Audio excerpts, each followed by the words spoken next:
My name is Tillie Martinussen. I'm 45 years old. I live here in Nuuk, Greenland, and I'm a former member of parliament. Currently, I'm a project manager. I'm sorry to say this about a current American president, but he is a liar, and he's well aware of that. He doesn't need to acquire Greenland or invade Greenland to make sure that he can do whatever he wants to security-wise here. We already have existing treaties and agreement in place. America themselves downgraded from 17 bases to 1 base up here. So coming here and saying all of a sudden that he wants to acquire Greenland to make sure that his golden dome would work is a complete falsehood and lie. He can already make that work without having to acquire us and alienate all of NATO and break up everything that we have worked for since World War II. I mean, Danish soldiers, the Danish Defense Army, which also encompasses Greenlandic soldiers, have bled, have worked, have sweat, have cried, and have PTSD, and some even died, right? Alongside American soldiers in countless conflicts going back, because we are adhering to our end of the treaties, of the bargains, of the alliance, and for Donald Trump to turn around and just completely let all of that go out of the window is bewildering. We're sad. We're angry. Of course, we're afraid. We're 57,000 people. I mean, we formed NATO. We formed like the EU. We formed everything that we have done in the Western Hemisphere so that someone like Hitler wouldn't be able to exist again. And Donald Trump is coming right in and dismantling that with Greenland, where he can already do security-wise basically everything that he wants to. He just has to notify us. He asked Denmark, would you amp up your military investments? They said yes.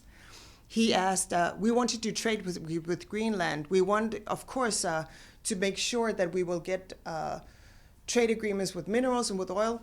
Greenland and Denmark said, of course. So he's lying. Maybe he wants to be the first president who expands the territory. I don't know, maybe, which is what I think personally, is because he wants minerals and stuff to pay off his investors. His ties into people who are investing in mineral companies right now in Greenland. We have had this for a couple of years now. American investors coming in, buying up everyone who has a license or everyone who might get a license, like in terms of minerals, rare earths, and everything else. So we have already seen this, and I think that he just wants to make sure that he doesn't have to pay anything to the Greenlandic people, so he can just get it for free. It's so derogatory to Greenlanders talking about buying us, first of all, as if we were dumb enough to want it to be bought. It seems like almost a white person coming in and saying, look, I have these pearls, which is worth nothing, and saying, don't you think they're shiny? Would you go for that? Of course we wouldn't. This is 2026. We know about the minerals in our ground, right? We know the strategic importance of where we are. We have a beef with Mr. Donald Trump, because he's talking about us like we're a prostitute nation, as if we would fall for that. Apparently he doesn't know we're well educated. Of course we follow the news. Yes, we're a small population, but we have survived. You have seen here in the Arctic, right?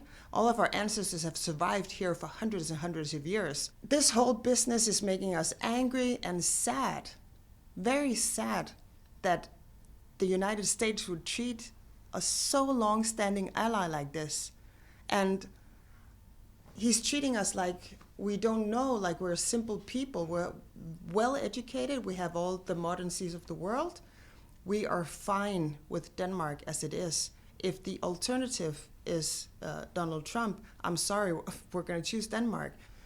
We used to solve conflicts by peaceful means and nobody got killed and nobody got beaten up and stuff like that, because you needed every single person in a village, right? For hunting, for gathering, for taking care of the kids if you're too old to hunt or gather, or you might not survive. We can't be bought. He hasn't delivered on his promises to the American people. And it's about time he got unpopular, because he is a bully and he's a brute and he is completely rogue within the United States as well. He's talking about unlawful actions. He's asking the good servicemen and women of the American military to break the law, to swear to him and not to their constitution, which is what the United States is. They're united because of the constitution, right? What I am very encouraged about, of course, is that all of the European countries are are showing their support in a diplomatic way, right? I'm almost gonna cry, sorry. It's been a long few days.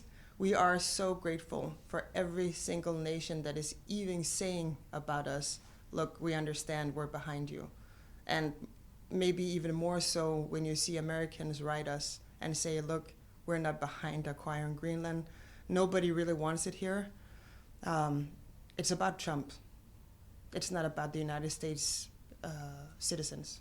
And everyone knows if he's just going to do this, then what's next? I mean, it's like Putin. Everyone thought he wouldn't invade Ukraine, right? And he did. So this time around, I think European leaders like, okay, we have tried this before. We have to speak up now. It's very important. As long as no bullets has been going anywhere, as long as we're not invaded, our best weapon is information, information, information. It's about getting to ordinary people like you and me who understands we don't want our government to support someone like Donald Trump. He is acting right now as a dictator. It's very touching. It really is. 57,000 people here, right? Small country. It's incredibly touching whenever a world leader of some kind, whatever country they're leading, are saying, look, we're supporting you. This is not okay.